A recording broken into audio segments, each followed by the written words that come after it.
L'enquête pour corruption d'agents étrangers n'empêche pas la société CCPA Holdings SA de poursuivre son opération de charme vers les marchés africains.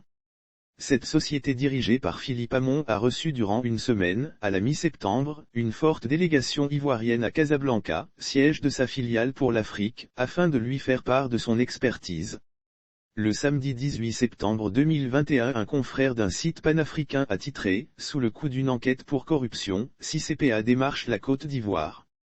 Cette publication a donné libre cours aux allégations de corruption des agents ivoiriens, bien que le site d'information précise que l'objectif des rencontres était leur entretien sur le savoir-faire de l'organisation qui propose ses services dans plusieurs domaines dont le traçage et le contrôle de l'alcool et du tabac.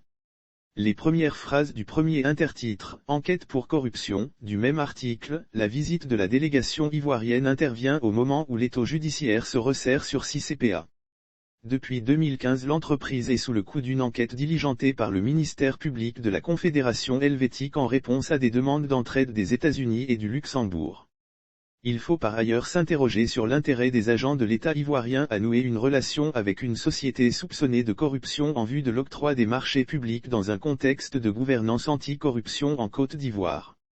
Le gouvernement ivoirien a, en effet, dans le cadre de son plan national de lutte contre la corruption, créé des instruments tels que la Haute Autorité pour la bonne gouvernance pour la prévention et la lutte contre la corruption et les infractions assimilées. Elle est placée sous l'autorité du président de la République.